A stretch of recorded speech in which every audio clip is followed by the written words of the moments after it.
Hello and welcome to a short informed film on the history of cinema.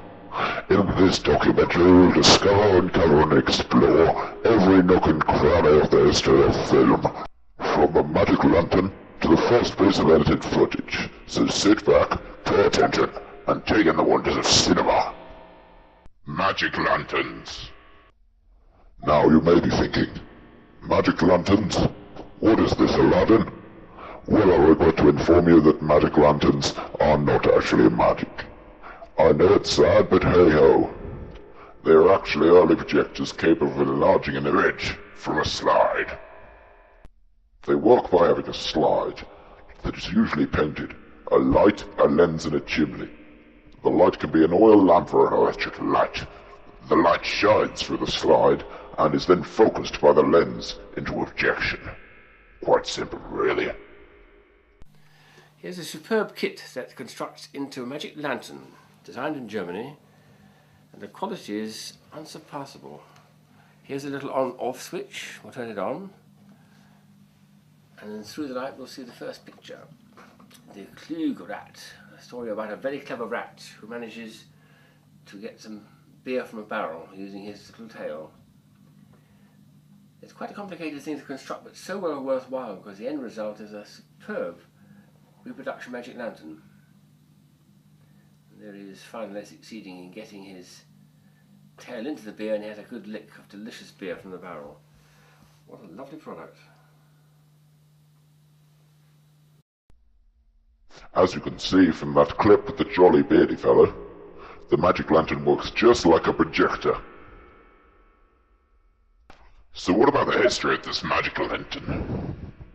Well, no one is 100% sure when they were first invented, or who invented them. The most accepted theory is that Christian Huygens developed the original in 1650. However, it was thought that in the 15th century, a fellow named Giovanni Fontana, who was a Venetian engineer, used a lantern he made to project an image of the devil. In other spooky notes, a man named Johann George Schaufelberg of Leipzig used a magic lantern to project ghostly spirits into smoke. However, he was later revealed to be insane and killed himself on stage. Thaumatrope. A thaumatrope, despite its bewildering name, is a relatively simple device. It is made of a single disc with an image on both sides, and it creates a perfect image containing both images.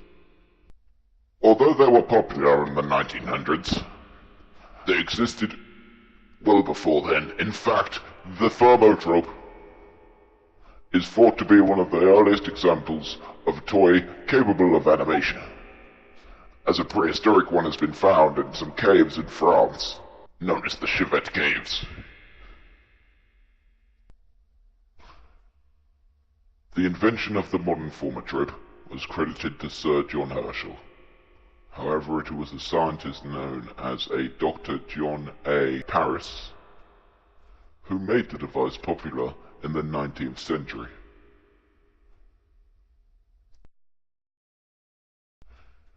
So how is a thaumatrope made?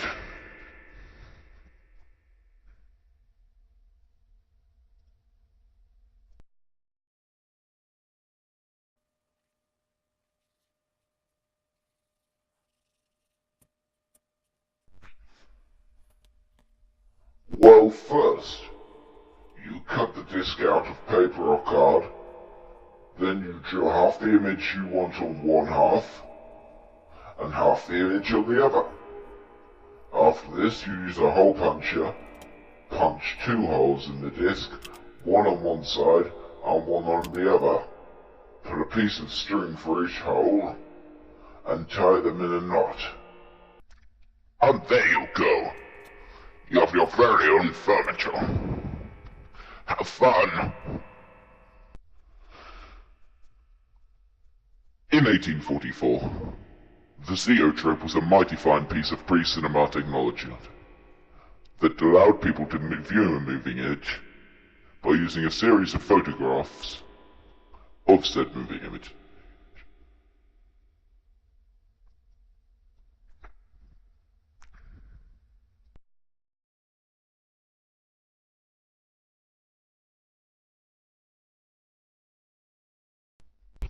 The Zoetrope is made up of a cylinder with vertical slits cut in the sides. On the innermost surface of the cylinder, there is a band made up of images from a set of pictures. As the cylinder spins, the user looks through the slits at the image. The moving of the slits keeps the picture from simply blurring together. The user sees the illusion of motion. Marvelous.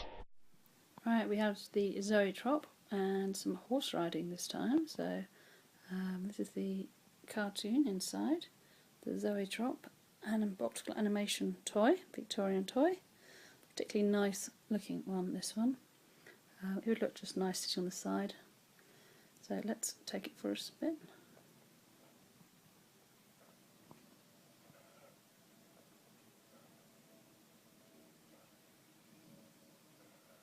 As you can see, it looks like the horse is galloping. Now I spun this anti-clockwise, so I wonder what it would look like if we spun it clockwise. So, as you can see, that's what it looks like in between the slits. So let's turn it clockwise now. Yeah, it looks a lot better, doesn't it? Horse looks like it's going faster. So there's definitely a right or wrong way to spin it. But yeah.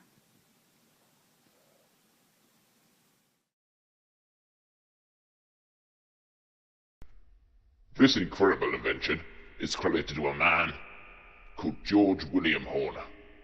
Horner created the first prototype Zoetrope. He called it the Deal Drum. This means Wheel of the Devil. However, it was to be much improved, as the slots were in between the images, meaning that you couldn't change the image.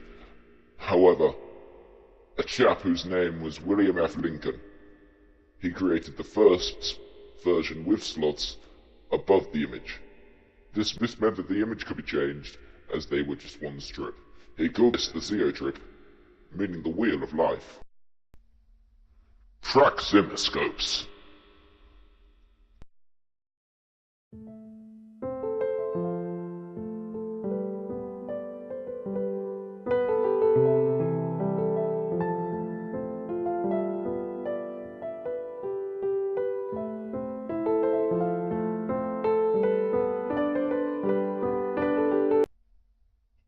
In 1877, the praxinoscope was invented and patented by Frenchmen Emile Renault. This wondrous device is made so very similar to the Zoetrope as it has the drum shape. The only difference is that instead of slots, you see the images on a set of mirrors in the middle. Stop. This made it superior, because it had the perfect projection of the image, rather than the Zoetrope's irritating jumpiness and bad quality.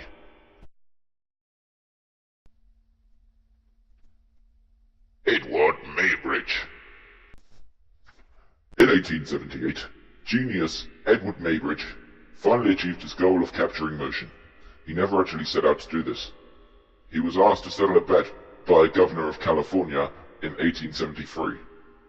No, not that governor. An ex-governor by the name of Leland Stanford.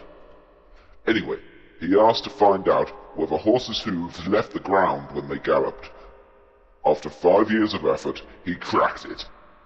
He set up 12 cameras with tripwires that set the cameras off as the horse ran through them. After he had the photos, he used a Zoetrope-like device to display his findings. He called it the Zoopraxinoscope.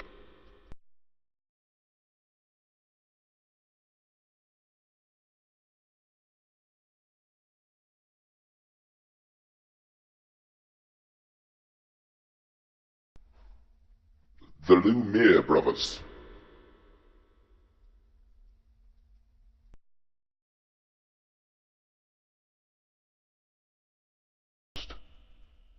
Auguste.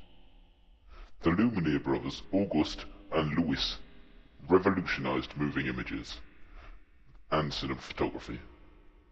After being sold the rights to the original cinematography made by Leon Boley, they made several drastic changes to it. They went on to show the first moving images to the world on the 13th of February 1895. The film showed workers leaving the Luminaire factory.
(1803) First edited footage.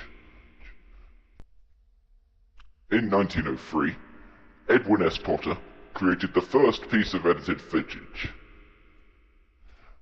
commissioned by Edison to make the life of an American fireman. This revolutionary film contained storytelling techniques like editing that had never been seen before.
the watchman's cry at midnight strikes our ear, and the flames high rising start the waking tear.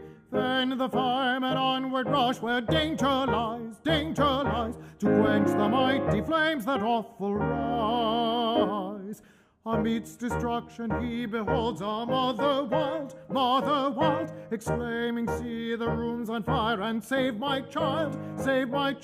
He rushes through terrific flames amidst all arms, and nobly bears the smiling babe to its mother's arms, into its mother's arms. He rushes through terrific flames amidst all arms, and nobly bears the smiling babe to its mother's arms, into its mother's arms.